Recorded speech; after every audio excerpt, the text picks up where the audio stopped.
right, so let's start with the first house. That means you're going to be a Virgo rising.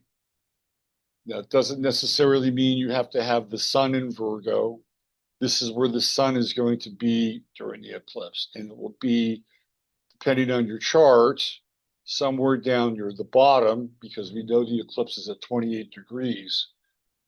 So if you'd have to be kind of a perfect in Placidus, you'd have to be a perfect Virgo rising. So for a lot of Virgo rising people, which are going to be, you can be 10 degrees, 11 degrees, 12 degrees, this sun is going to move to the second house. So there's a bit of a caveat there. And even when you have an early chart, right? Whatever early Virgo cusp it is, more than likely it's going to either be in the house next to it or on the cusp. So, but we're just going to go with the houses. This is where having a very late degree eclipse can muddy the waters a bit in Placidus. Now, if you're doing this in whole signs or equal houses, this is kind of how we would do it. So I'm not really doing it along those lines. I'm just giving you like the thumbnail or the thumbtack where you can put it in and begin to understand the energy for that house. Okay.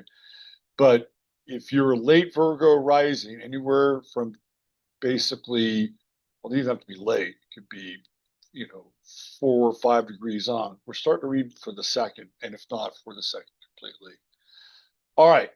That said, after I've confused the hell out of you, that said, let's talk about Virgo on the ascendant, right? Virgo rising in general, because you're going to have some of that. You're going to have some of that house be Virgo rising, even if it's a late, even if you're at 5 degrees and the sun is bleeding into the second house or in the second house, you're still going to have Virgo rising. So it's still going to impact the majority of your ascendant. Okay, so we can have a universal agreement that way. All right. So one of the things that eclipses are kind of known for in a lot of ways. Before I go in this, I'm gonna make sure that I don't have to. Let me just see if I need to let anybody else in. I don't want to freeze anybody out. Let me just stop share real quick. Do a quick scan, see if I need to let anybody else in. Okay, looks like we're all here. That's good. All right, I'll go back. Okay. So if you're Virgo rising, congratulations. You have been blessed with the curse of perfection. And you'll always fall short, which is the beautiful thing about Virgo rising. And if some of you have taken my course, one of the things that I'm really big on is understanding your rising sign as a strategy for how you grew up. Because when we were young, we're tiny little beings, tiny little beings. And we're trying to navigate a much bigger world, a world that has power over us, a world that has reward over us. Power, reward, privilege, punishment. It's all in there. So the rising sign, as we evolve, gives us a strategy as to how we interact with the adult world to get what we want. And Virgo rising learns how to be perfect, does everything that mom and dad asks to be done. Good grades, no problem, I'll get them. You might even get a bit of a reward. And it's like, oh, look at that. I got good grades, I got rewarded. So there's a almost like a Skinner box effect with Virgo rising. The problem with that is, and a lot of people at Virgo rising are incredibly competent people, really competent people. And that's kind of what it's supposed to do. It's supposed to build competency, efficiency, being able to take care of things, get things done. But there's always going to be this sense of I can be better or I can be more, like, because that's the nature of Virgo. It's striving for some degree of perfection and purity. And it's not necessarily a bad thing. But what will happen again with a lot of Virgo rising people is that they'll fall short. And the interesting thing about Virgo rising people is that they can look really together on the outside, and their relationship life can be an absolute and utter mess because they have Pisces over on this seventh house cusp. I think I talk about this in my course, and I used to joke about it.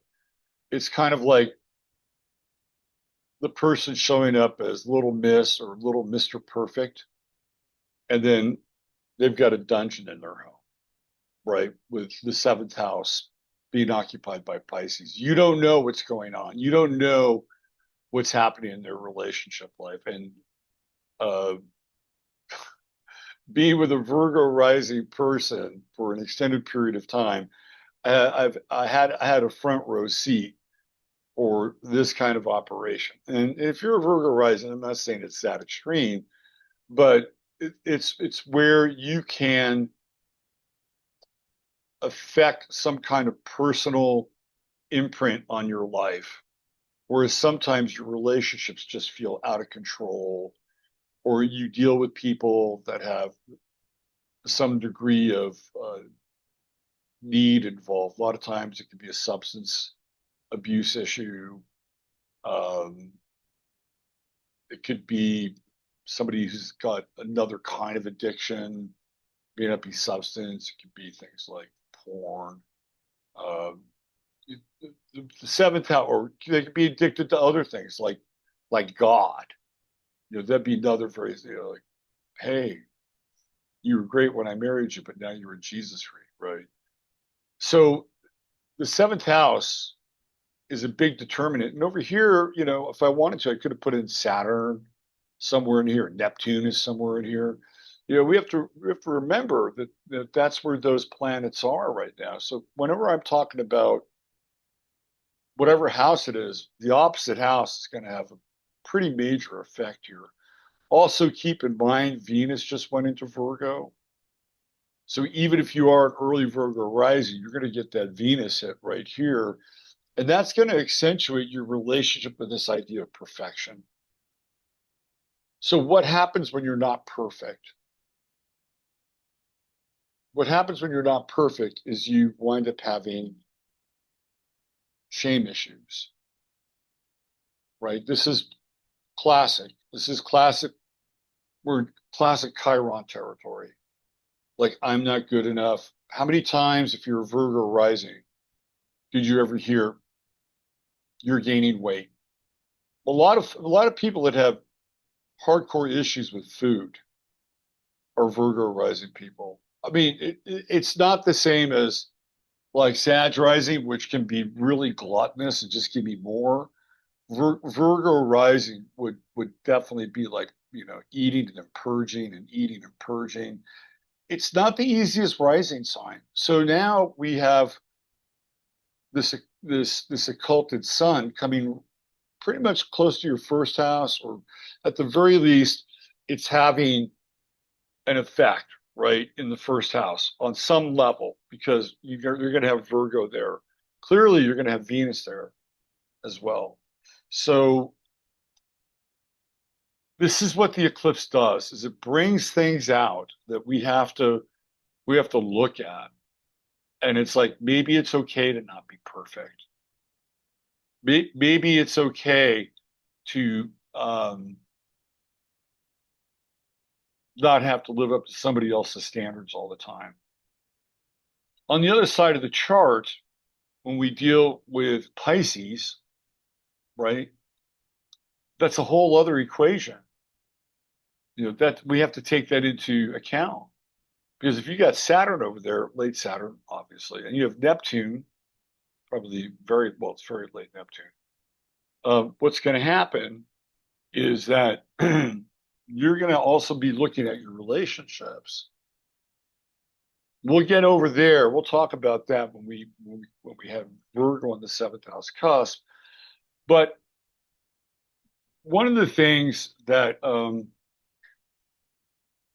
life is really weird if you haven't figured that out yet. So one of the things that happened to me is that I got married in Las Vegas, and the person that I knew who would eventually become the mother of my son, I knew them for about 10 days. I mean, I'd been hanging out with them for about 10 days. So I'm serious. So we go to Vegas, we get married, we come back. And there was a time where we were buying a house. Everything, I married an Aries with Venus in Aries, and everything accelerates really quickly. So I'm in this heavy duty acceleration phase. And we were buying this house and it didn't work out. It fell through. So now we're living on in this corporate housing. And I started to feel really uncomfortable about this relationship. And there was a part of me, the wandering part of me, was thinking, maybe I don't need to be here. Maybe I can get out of this marriage and I can just stay in this corporate housing because I'm not really feeling like somebody who's ready to settle down. I still had a bit of the wandering eye. I'm sorry to say, but it's true. But I couldn't do it. I had a hard time doing it. I had a hard time saying, you know what, after thinking a lot about this, I think that we should probably go our separate ways. Even though I was fighting with that every single day. And the reason why I didn't do it was because we worked together and everybody knew we were together and we had a big wedding. Well, not big, but a big reception, and everybody at mp3.com pitched in and they got us a 3-day cruise to Ensenada, right? And it was like, part of me was like, well, shit, you've gone this far, and if you don't finish it out, it's going to look really, really bad, right? I was dealing with shame, and so I would just get up every day and run for, I don't know, 3.5, 4 miles, and then we'd go to work, and I just was trying to deal with this angst and this restlessness. Fast forward about 2 months later, at that time, my wife gets pregnant, and at that point, there's no turning back. There's no Planned Parenthood. That's not happening, right? We're gonna have a baby. So my son, whom I love dearly, is definitely a byproduct of my genes. And as a byproduct of my genes, he wouldn't be here today if I hadn't gone through that really, really uncomfortable period. And I'm not saying you should. I chose a much more difficult path because I knew in my heart that that marriage was not going to last.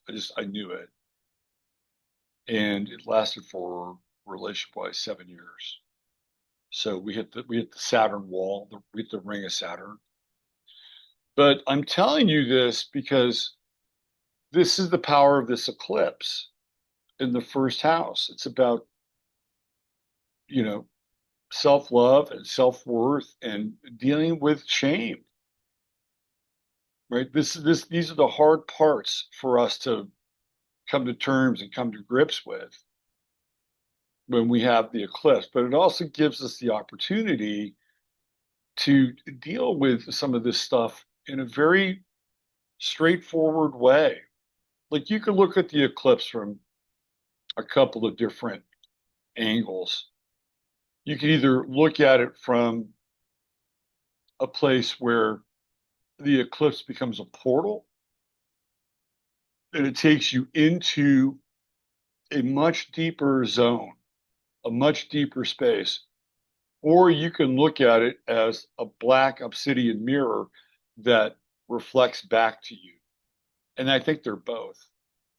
when we were here in October of 2023 for the eclipse, I was one of those people that was outside with the glasses looking at the sun. I saw some pretty amazing things with the sun.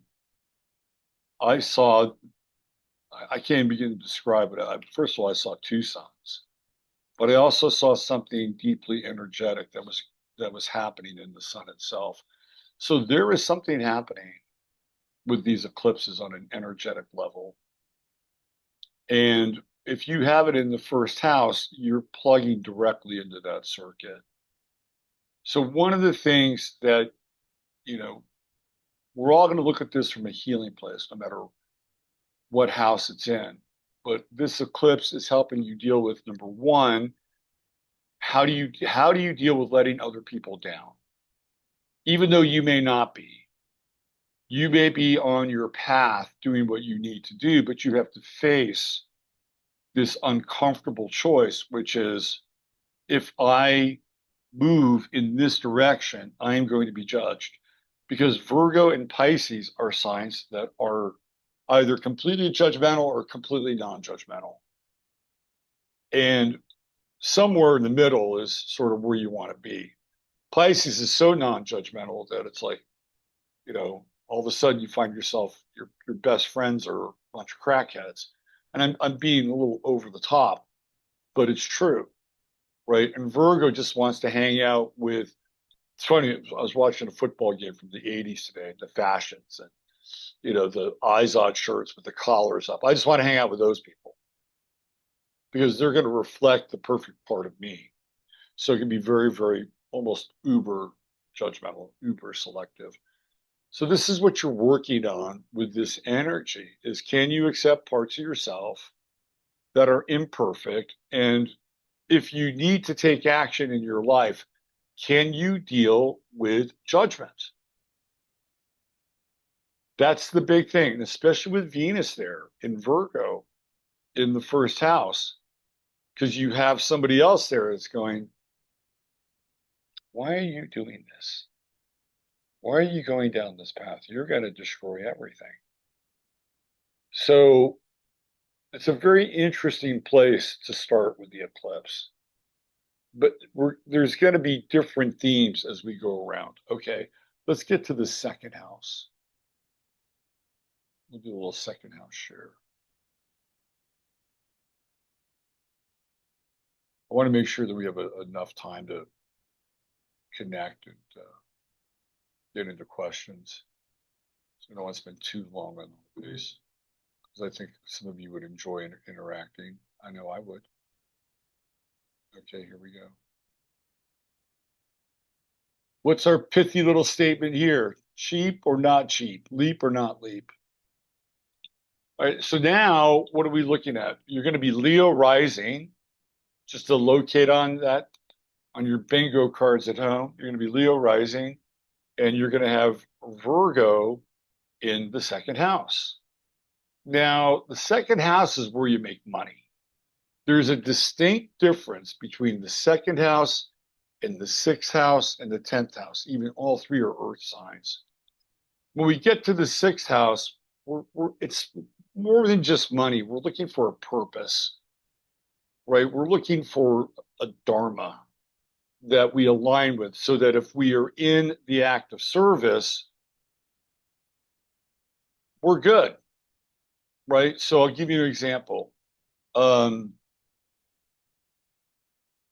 There was a time when I was living in Seattle and I came up with this idea. This is around 1989.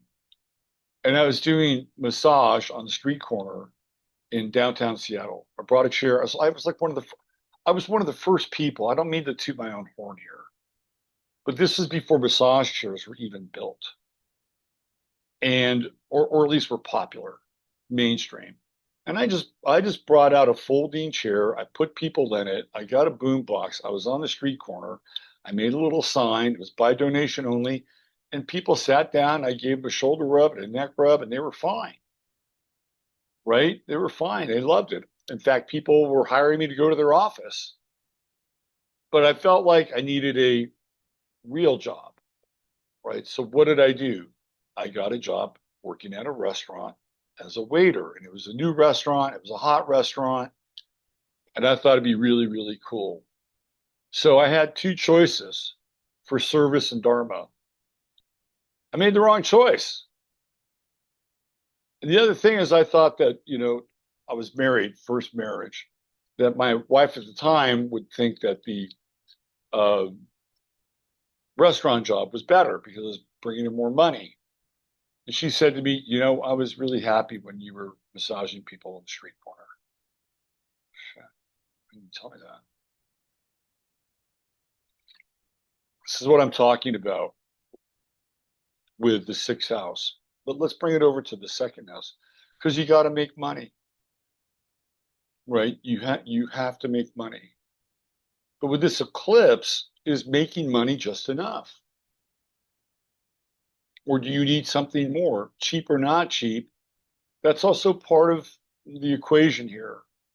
Are you willing to spend money to make money?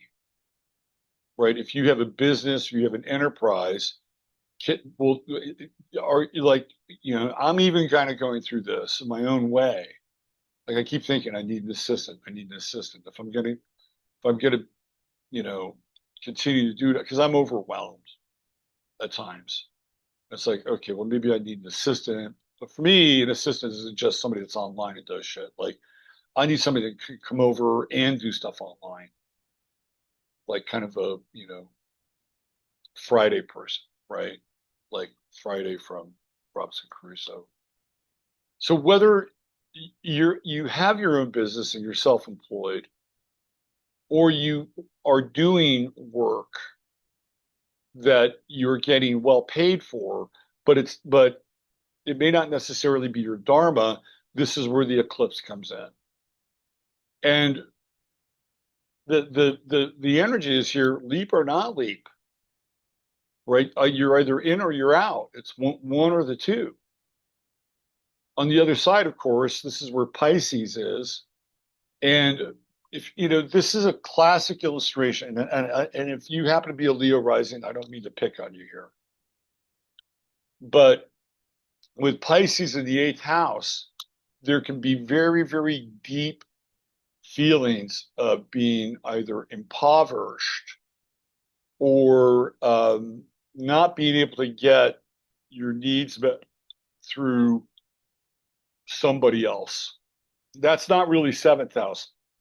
We're talking deep needs, psychological, sexual, other people's money, right? So there's a real love-hate relationship with how money, how abundance is acquired. If it's connected to who you are and what your dharma is, you're fine. But if you're stuck and you're just doing the thing for money, and I know people who do things for money and they don't know how to get out of that dilemma. They make great money. They're not going to make that money anywhere else, but they can be absolutely miserable. And again, if you know, you have your own enterprise, what are you investing in? Because Virgo tries to do everything on its own. That's one of the downs. The upsides of Virgo is very competent. The downside, it's almost too competent at times, and it can get overwhelmed. So this is where the eclipse energy comes in. The other thing here is I have to bring end of life stories into this equation as well, because when you get to the eighth house and you bring Pisces, which is the last sign in the zodiac, you're also dealing with people who are on their way out. And there can be some real struggles here with whether or not the person that you're with, who is taking up 75% of your time, understands that they're taking up 75% of your time. And this can become very transactional, very, very transactional, because that's what Virgo will do, is say, well, look, if I'm going to put all this work and effort into this, I got to get something out of it. And that's where it gets really tricky because, yeah, you do need to get something out of it. But at the same time, you get too transactional and the other person isn't really getting what they need, which is compassion and empathy. And because if they're on the way out, they're scared shitless. I saw this with my mother. And, and I always was like trying to balance those scales. It's like, okay, well, what am I doing here? And being that I was the only one, there wasn't much of a dialogue to be had. I could say, well, why isn't, Lori out here? Because I don't have a Lori, right? Or how come Jim isn't out here? I don't have a Jim. It's just me. So it minimized the dialogue. I still had some of the dialogue some of the time. I'm not going to be, you know, dishonest. But at the end of the day, it was my mother, and this is what you do, right? So that's another part of this. And if you've got that going on in your life, if you're a Leo rising and you have a parent that is on their way out, this is a tricky eclipse, a very tricky, and it may come right back down to cheap or not cheap. Maybe you need help. Maybe you need to invest in that instead of thinking you can do it all. Okay.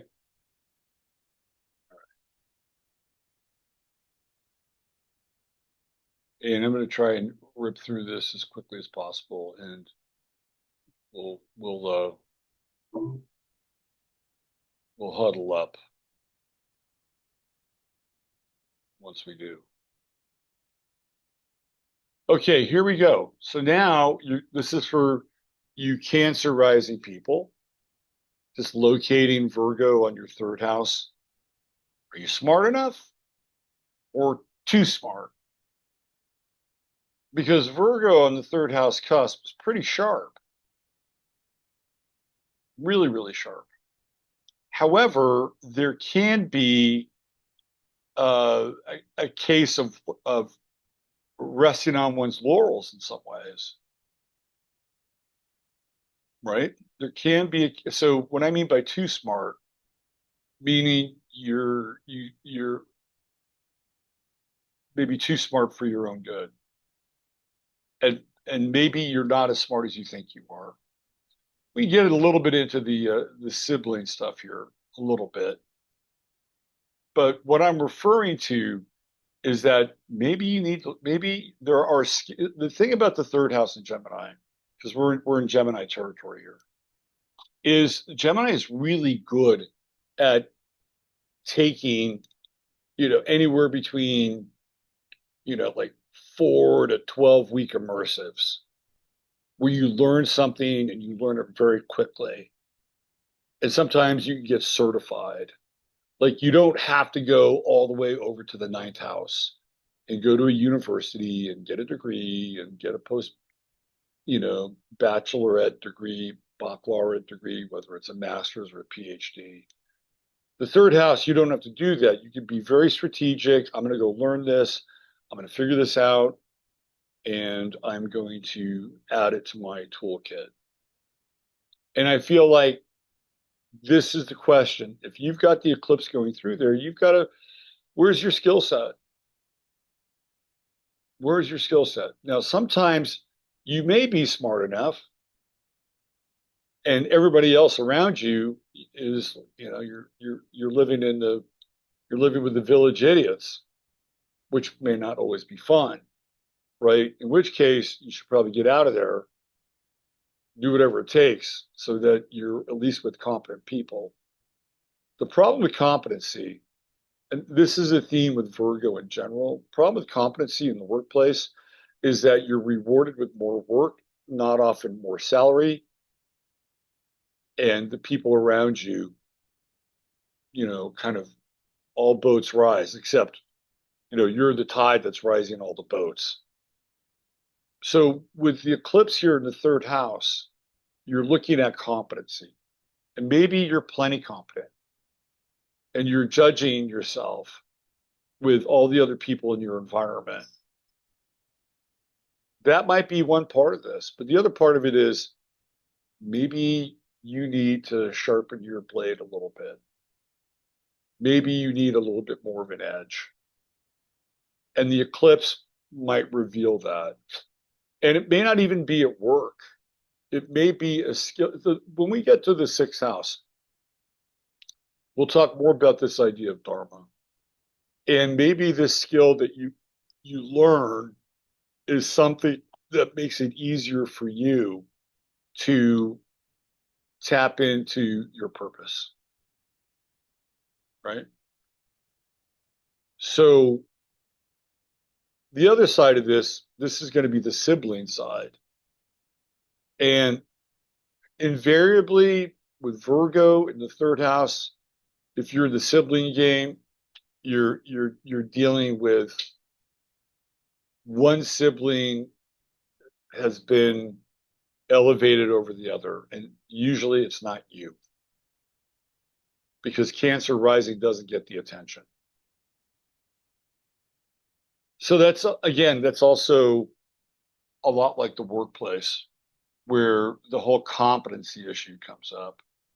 Like you're actually the good sibling and the one who isn't always as dedicated or loyal to the family or whatever is the one that's drafting on, the things that you do.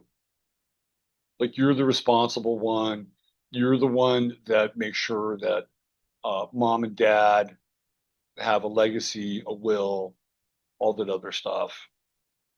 Whereas your sibling is kind of the complete opposite. And yet they're the ones that get the laurels. They're the golden child and you're Cinderella, right? That's how this works in sibling world. And so then what happens is that you try to get better and better and better so your parents will notice you more. Meanwhile, your sibling resents that, right? Your sibling says, "Oh, so what? They got straight A's. I don't give a fuck. I'll be this popularity or something like that, right?" Lisa's back. Yeah. Uh, so this eclipse brings us to the surface. We're just talking about bringing things to the surface, okay? So you're also dealing with the ninth house, and for a lot of people with third house Virgo, it's a very functional, vocational Virgo. A lot of times people with Virgo in the third house, they'll skip college because they need to work, right? They need to find a trade very quickly. Even though she's a professional, like Joan found a trade really quickly in her life.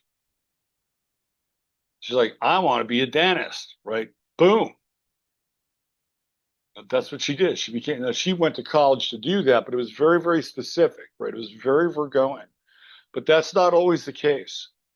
A lot of times people well, she has a sun in the ninth house anyway, so the college environment is actually pretty good for that. But if you don't have the sun in the ninth house, we're having a different conversation. So a lot of times people are Virgo in the third house, they learn something real fast and they start doing it. And so then what happens is that my mother was like this. My mother was a Virgo moon, and she outworked everybody, but everybody around her had degrees, and she often felt less than because they had engineering degrees. Seriously, even my ex-wife suffered from the same kind of affliction. She was a Virgo rising, and she had some degrees, but she didn't have an MBA. And I remember her like almost crying at night that she felt like she couldn't compete with these people with the MBAs. It's a very Virgo thing. So it can be very easy to judge yourself, and maybe you've had it, maybe you're over it, maybe you're through it. And maybe this is a reaffirmation that you're good enough and you're smart enough. Or maybe you need to sharpen your lead pencil number two and rise to the occasion. Okay. Let's get into good old house four. All right. I've noticed I started to get more whimsical as I went through this. This is for you Gemini rising people. Have you performed an exorcism on a family member? Uh, Maybe the exorcism is on you, right? This is a very difficult placement for Virgo because uh, it's the level of perfection. It's like this is the house that has plastic covers on. I got to drop an F bomb on the fucking couch. Everybody has been in at least one of those houses. That's like Virgo. Everything is perfect, right? Everything is perfect. The lawn is neatly trimmed. Everything is perfect. And if you color outside the lines, maybe you have to take your shoes off in your Virgo home when you were growing up.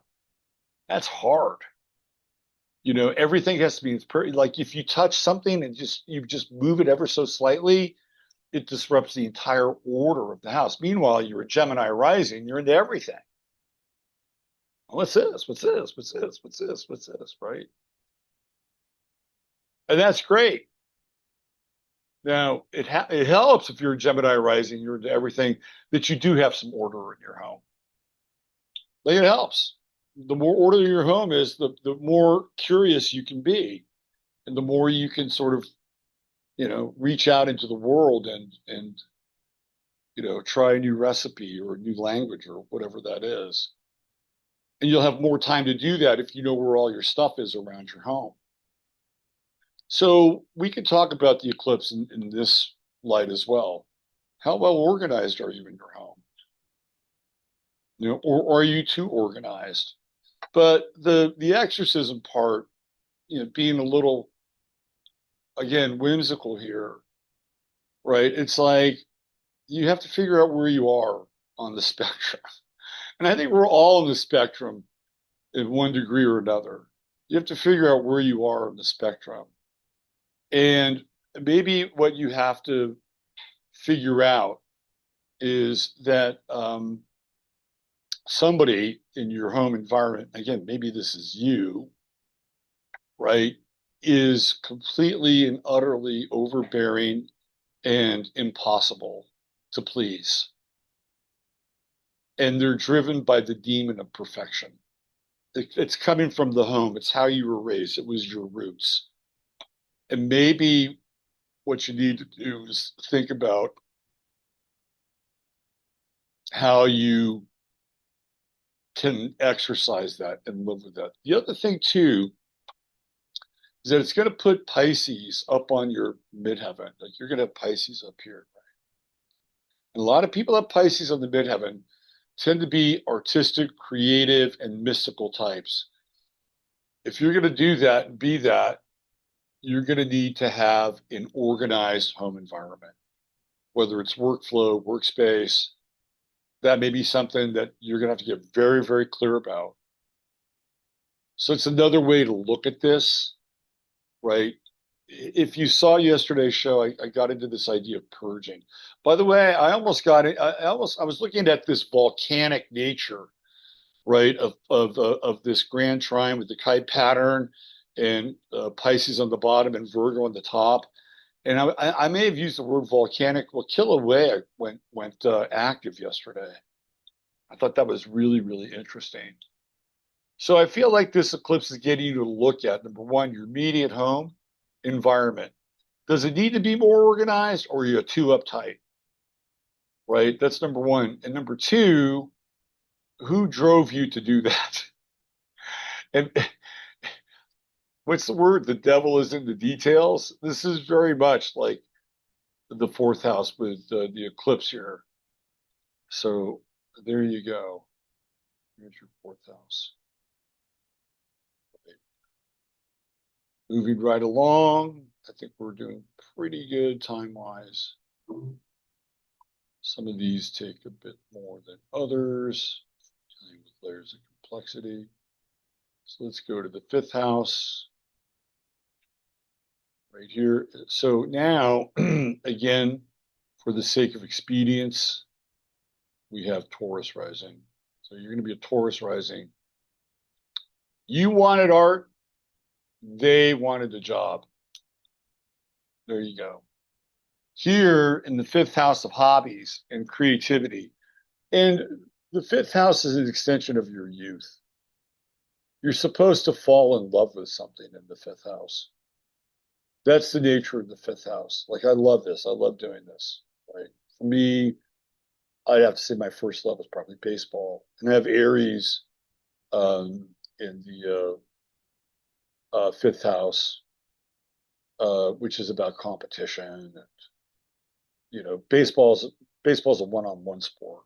It's like it's just you and the pitcher generally, or you if you're in the field, the batter. You have other connections once the ball's put in play, but it's a one-on-one sport. Or if you're a pitcher, it's you and the batter, or just they tell you when you're a kid, don't think about the batter, just play catch. That'd be you and the catcher.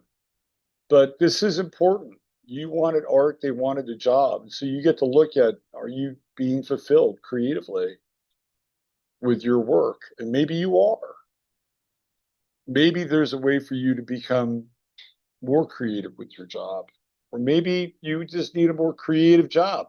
But with Taurus on the ascendant, money is an issue, right? Taurus rising people, let's be honest here, they like money. And there can be a sacrifice for the thing that you love if it makes money. Like, let's take this from let's say you're a really, really well paid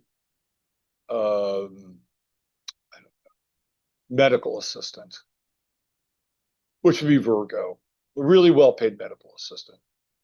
You're living in a city where the average income is maybe $50,000 a year, and you're making $75,000 a year. $25,000 over the mean, you'll be living pretty well, even after taxes, depending on what state you live in. But there could be other, even higher stakes versions of this. But do you love it? Right? And this is where this eclipse comes in. Do you love what you're doing? Is it creative enough? Is it fulfilling enough? I'm sure that it probably pays enough, or else you wouldn't be doing it if you were a Taurus rising. Let's talk about children for a moment. If you're a parent, you may be facing a very similar dilemma. And kids these days with jobs, I don't envy them, because they're staring down the barrel of the AI muzzle. It's not pretty. It is really not pretty. So your children may be struggling with this as well. In your children's case, this could be tricky.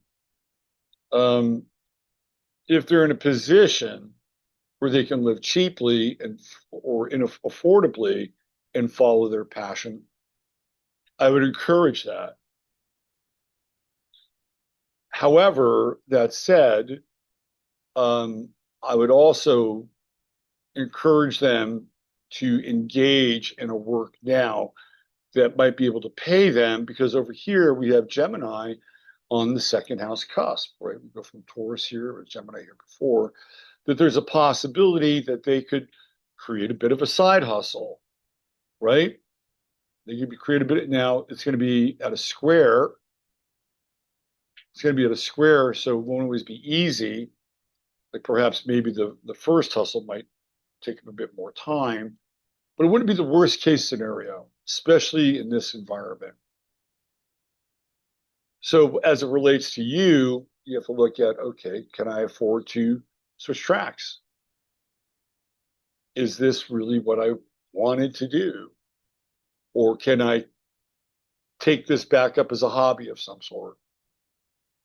And can I make it perhaps someday become something that maybe I can Gemini up with, right? Over here, you're going to have the sign of Libra. So it's about balancing the relationship between sort of profession and passion in some ways. Like that's the role that Libra would play. Okay, let's move on to that house as we move on through the wheel. I hope you're getting something out of this and finding it to be enjoyable, if not entertaining. Okay, so here we go. Kind of a similar theme. Aries on the ascendant. So what we have here is like a natural chart. So if you're an Aries rising, again, we're just going to use Virgo as a placeholder for your sixth house. Are you becoming obsolete? Now we're definitely into training day, right? Like this is where we are with Dharma. This is where we are with purpose. This is where we are with service. And I'm sure there's a number of you who were born between 1965 and 1967, and you've got that. Well, heck, we can even go further back, like 1962 to 1967, 68, with the Uranus-Pluto conjunction, 1968. It's going to be somewhere in here, right? So this eclipse is all sweeping across your Uranus-Pluto conjunction. And there's also in the sixth house, which is a reflection of that. And a lot of people that have that conjunction are very unique healers. I've seen this, like, for instance, our friend Bruce McDonald. He's a healer. He's a healer. He's unique. He's different, but he's got that, and he's a healer.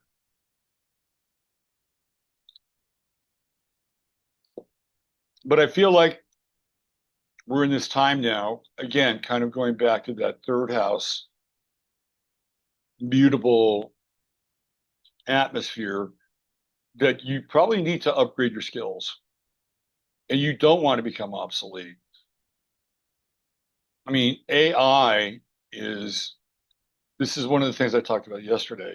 AI is going to be the black goo that spreads across the world in 2026. It's where it's going, because the eclipses are going to be in Leo and Aquarius in 2026. And Leo has always been this, it's going to be tough on the boomers. The boomer Gen Z thing, they're interesting because Gen Z is the grandparents of the boomers. Um, let me share something with you Gen Xers, because you Gen Xers are the parents of the Gen Zers. SOS, your boomer parents may skip over you and leave things to your Gen Z children. I'm just giving you a heads up. And instead of being upset, be thankful. I'm just saying, be thankful, because the Gen Zers could use it. But this is an important eclipse. Are you becoming obsolete? What can you do to improve your skill set? Right? What can you do to get closer to your Dharma? And if you are becoming obsolete, then maybe it's time for you to learn a new skill or learn a new trade and go with something that has a higher octave or a higher calling. Also, we're in the house of health here. And this is something that you probably need to take a look at. Remember, your Aries rising, right? And one of the things, what does Virgo rule? It rules the intestines, it rules the digestive tract, right? And it rules the gut. Like, so this is a really important time for Aries rising people just dealing with gut issues. And you may want to do a parasite cleanse. That might be a good thing. Now, you may not like what comes out, but it might be a good thing. So I would say the question here is, are you becoming obsolete? And maybe you're not. Maybe you have all the tools that you need, but you're just not using them in the right area. And that can reveal itself during this eclipse. Okay. Let's go to house 7. All right, so guess what? Now we get to deal with the Pisces Virgo axis right here. When others' imperfections might be your own reflection. When we get into these Pisces Virgo axis, they're fascinating. They're really, really fascinating. And this is because Virgo again tends to be critical and judgmental, right? And it's very easy to point the finger at other people with Virgo in the seventh house cusp, but there are high standards here too. There are high standards, and Pisces rising can be all over the place. The whole idea of Pisces rising is that you're looking at the world through rose quartz colored glasses, which is what I like to say. But also the idea of Pisces rising is that you could be anybody. You could take any shape, any form. You're almost like a pleomorph or something, who was that character in Star Trek, the Deep Space Nine? Yodo, Rene Auberjonois, the shapeshifter. That's very much Pisces rising. Hey, Denise Walker's here. Um, and that's cool because you can be anybody. Pisces rising just wants to blend, right? It wants to merge. It's the rulerships here are Neptune and Venus and Jupiter. So it just wants harmony. It wants to merge. It wants to merge big. In order to do that, and that's fine, but you need to have a solid relationship. You need to have an anchor. You need to have somebody who remembers who you are and reminds you of it, right? Sometimes Pisces rising get very discouraged and down on themselves. And unfortunately, that can come through partners. And that's not, and the worst thing you can do is if you are in a relationship with a Pisces rising person, worst thing you could do, tell them you're fat. If you're a man and you're involved, don't ever do that. That's a cardinal sin anyway. But even a minor sin with Pisces rising can really set them off. And they can be rugged and tough, and you can think that, oh, they can take this. No, they bruise easy. They can be very resilient because it's a mutable sign, but they do bruise easy. So this can go both ways. When others' imperfections might be your own reflection, but it can also go the other way as well, right? Like when people point the finger at you, it's not you, it's actually them. So we're in a hall of mirrors over here with this eclipse, and you get to figure out where you are in that equation, in that relationship. And maybe the standards need to be higher. Maybe the standards are too high. You're going to figure out where that is. I guarantee you, who you chose and what you chose for relationship was deeply influenced by your upbringing. And in a lot of cases, Pisces rising is looking for Prince Charming, but in many cases, they will settle in some ways for Mr. Practical. And sometimes that's not a bad thing. Because if you're a Pisces rising and you're a woman, you can be Princess Charming and let Mr. Practical, like, you know, be the grounding cord in your connection. But the challenge again over here is if you're in the wrong relationship or you're dealing with undue criticism, which can come about, it'll affect your digestion, it'll affect your body, right? You'll get all kinds of what is it? IBS, pardon my language, shit like that. And it's going to be through relationship because there's an unease there. The thing with Virgo and Pisces is that if everybody knows their roles, it works great. If you don't know your roles and you're acting outside of your role, that's when things get jumbled. Okay, Barbara, entered the waiting room. All right. Occasionally over here in the seventh house, you can deal with some legal affairs as well, which may come up during an eclipse. or period during the eclipse. All right, let's go to house 8.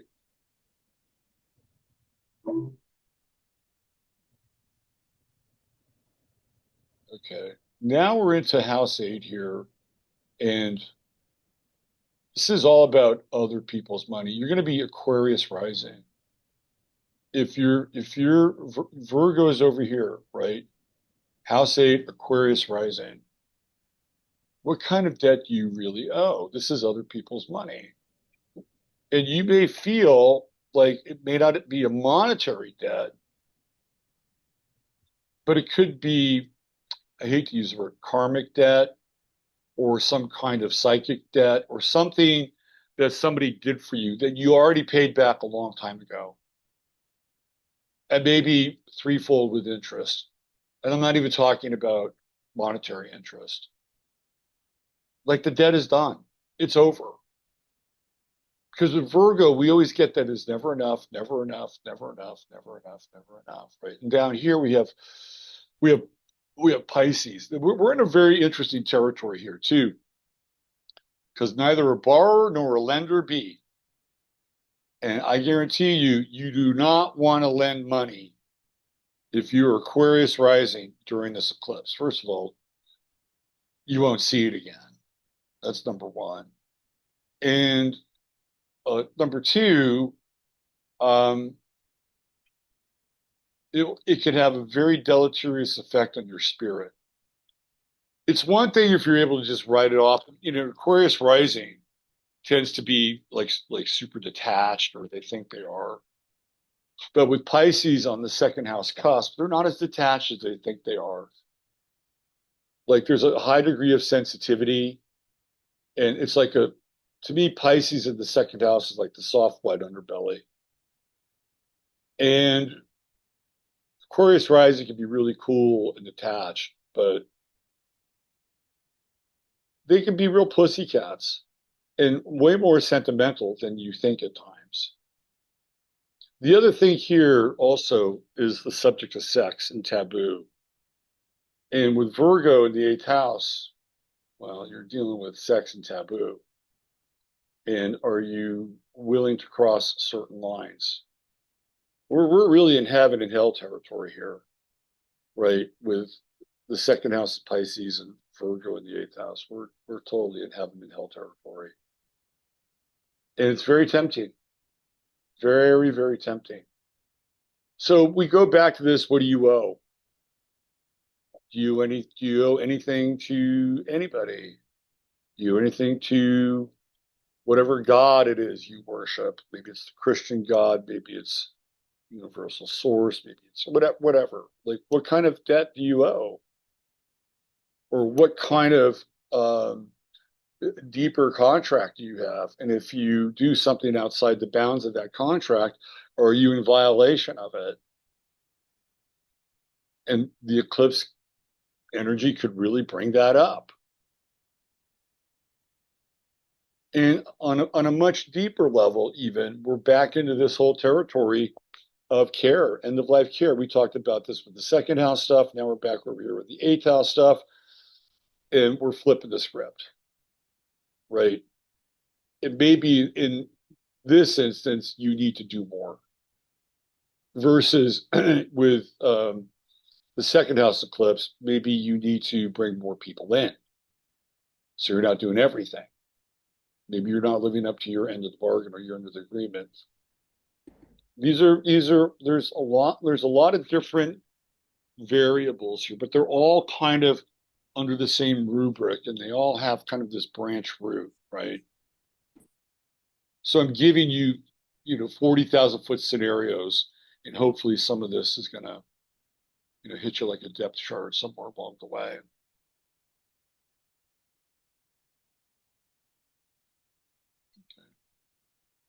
Yeah, I mean the eighth house is very like almost heaven and hellish, isn't it? You do this and you're a sinner, be damned, you're going to hell. Especially with Virgo. Holy shit. Speaking of judgment, we go to the ninth house. And if you're a Capricorn rising, you're going to have Virgo somewhere up there in your ninth house. Judge not, or ye shall be judged, or lest ye shall be judged.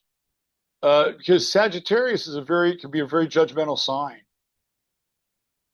Sagittarius proclaims judgment. It has, it has mm, a deed claim to the truth, right?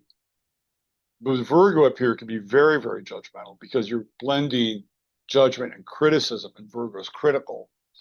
But at the same time, maybe what this eclipse is bringing up here is that you might need to be a bit more critical. You might have to have some of that higher mind drip down into your third house where Pisces is, down here where there's no judgment, right? Everything is just sort of like one, like your mind is like a river. It's just, Pisces is just flowing through that third house, or it's like an ocean. And you're looking for something to really ground that.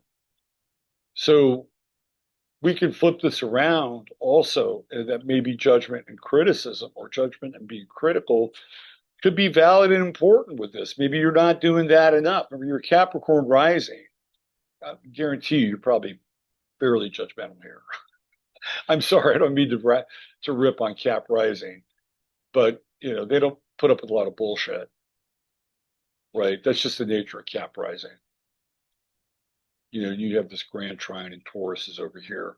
So I think the critical nature of this, and again, we're going to put critical in uh, quotes, is that how are you using it? Now, I talked a little bit about the third house and getting a quick skill or something like that, or immersing yourself in uh, anywhere from a 4 to say 6 month sort of certification program. We're in a different part of the chart here. This is higher learning. This is the realm of college. This is the realm of the university. And I have other thoughts about this as it relates to uh, Charlie Kirk, but that's not the most appropriate topic for right now because his death happened on a university, and the fundamental nature of universities is going to change. Free speech, what you're able to say, protest about, that's all going to be under the crosshairs, as they say. Um,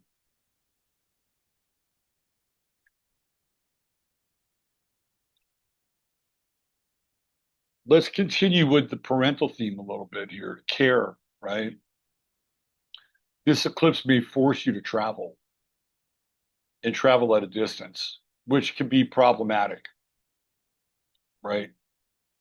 Like if you're living in Charlotte, North Carolina, and your parents are, um, I don't know, somewhere in Vermont, having to go back and forth, right? That's a third house, ninth house travel that you may want to think about bringing them to the third house. Just saying, just putting that out there. Okay. Ripping around here. I don't want anybody to get cheated though either. I'll make sure everybody gets. Well, he didn't say that about my house. He spent 10 minutes. He spent 15 minutes. He spent 15 minutes on Cancer rising. He only spent 5 minutes on my rising sign. I promise I will do as well as I can here. Sag rising, you're going to have the sun in the 10th house. And this is my eclipse, and this is what I came up with. Are you up to the task?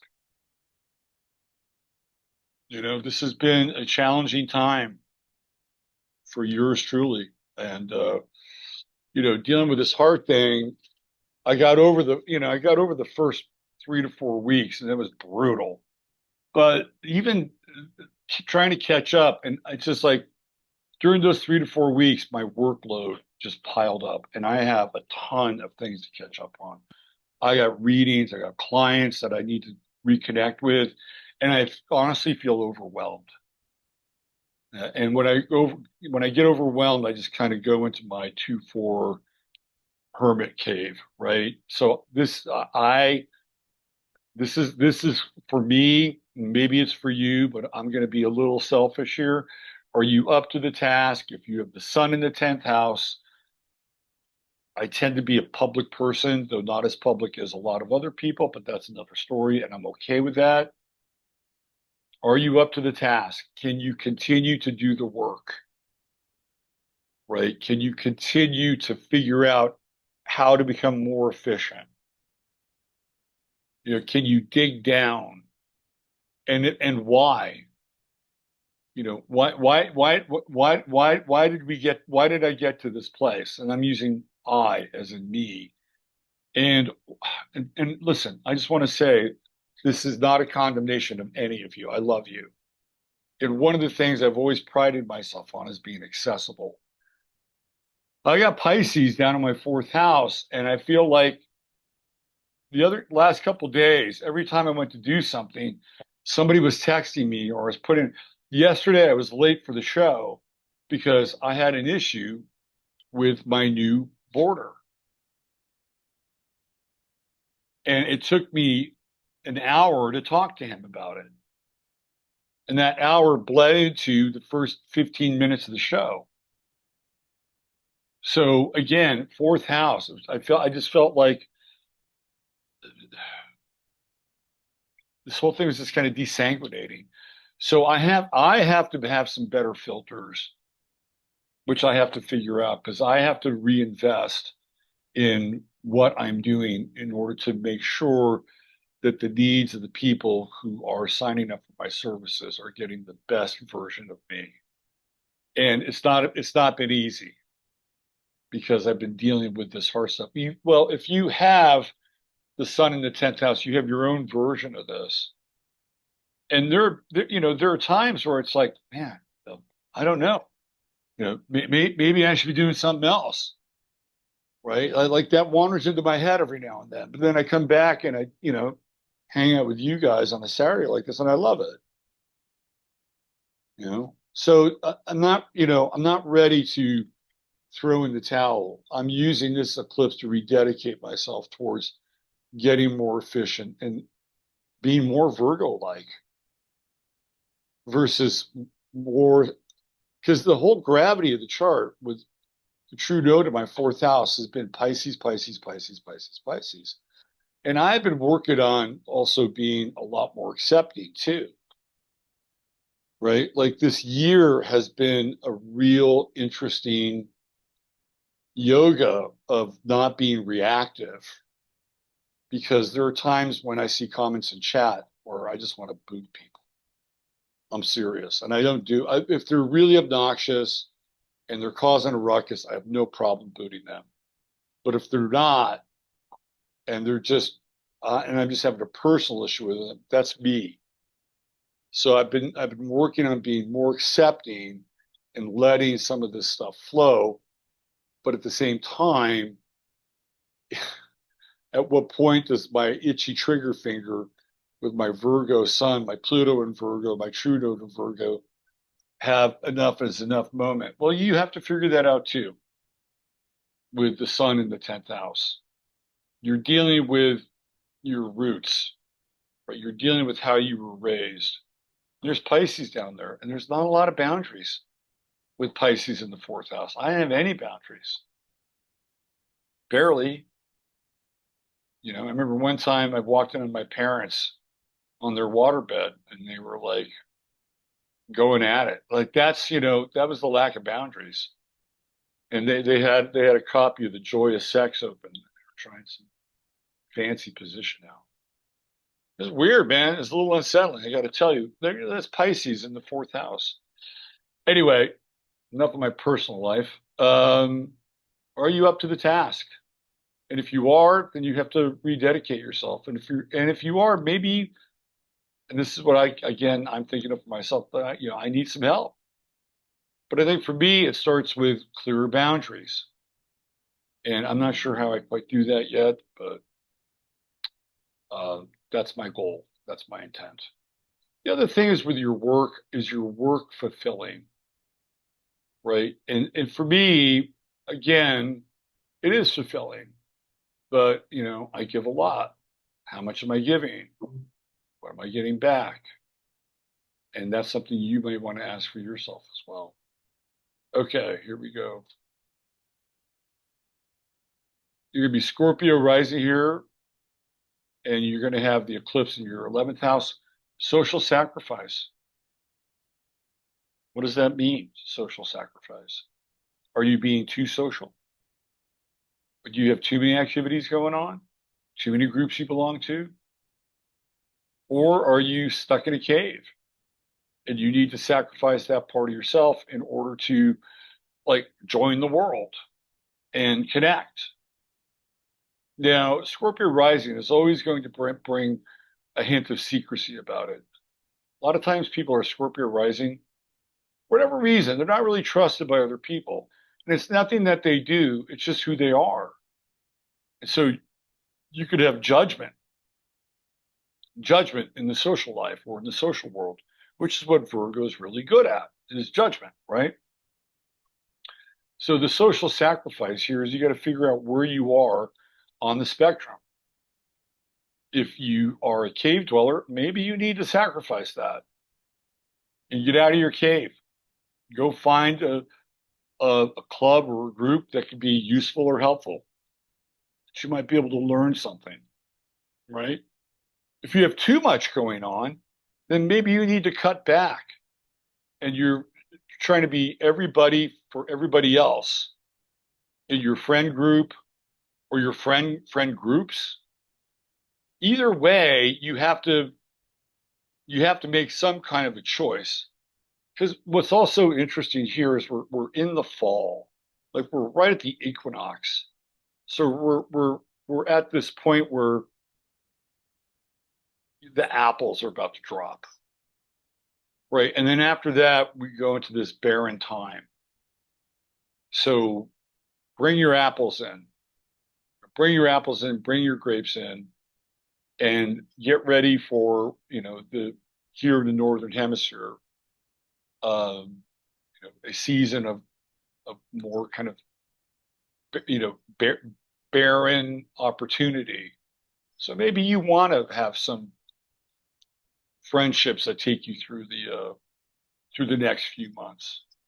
So I highly recommend you look at either you're giving too much and you're spreading yourself too thin, or you're not connecting enough, and it becomes a risk to sacrifice your either anonymity or your I would say lack of social standing. Okay, one more to go, and we get into Q&A. All right, that brings us to house 12, the final house. And that's going to make you Libra rising, right? Libra rising. And your little statement here, your little pithy statement, is there a light at the end of the tunnel? And Libra rising is always charming and always putting on a great face. But behind that great face is a lot of worry. A lot of worry. Like the 12th house, Virgo is the unforeseen. You can't control it, right? So if you have this eclipse going through your 12th house, that means you've got Saturn going through your 6th house as well. It could be health issues. So if you're struggling with health issues and you're going in and out of the doctors, this could be a very, very trying time. A very trying time. Now, this is also the house of the soul. And if you have this eclipse, you have an amazing opportunity here to connect in, some people call it the divine or spirit or God. You can.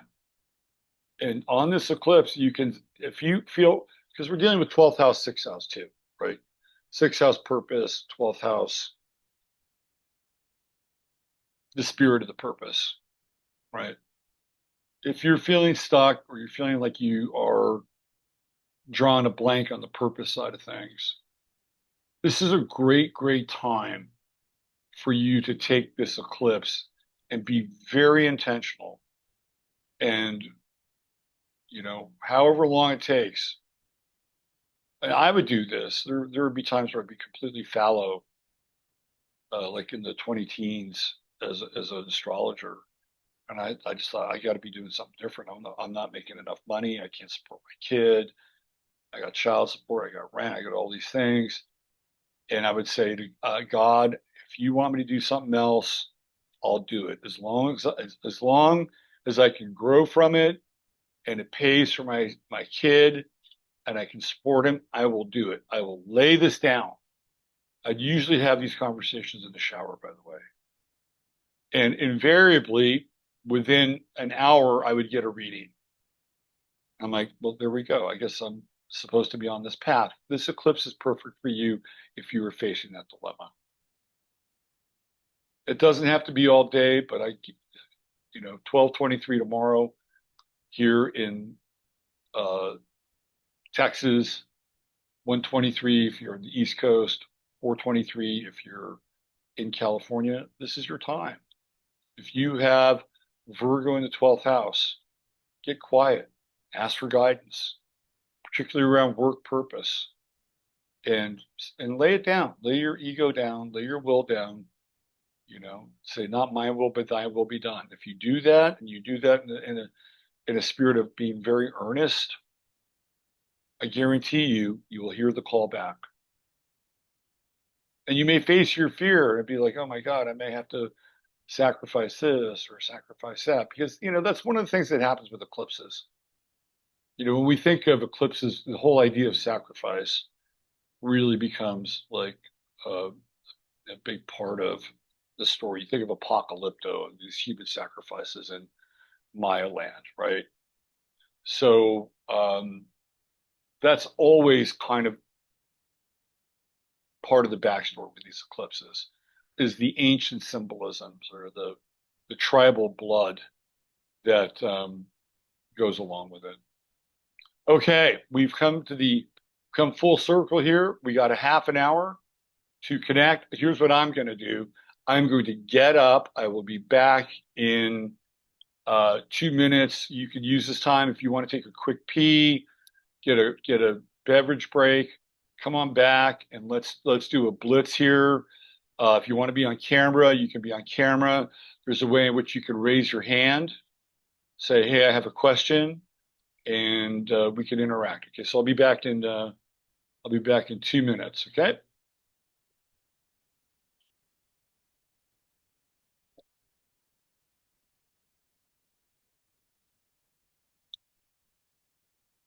I need to take a pee.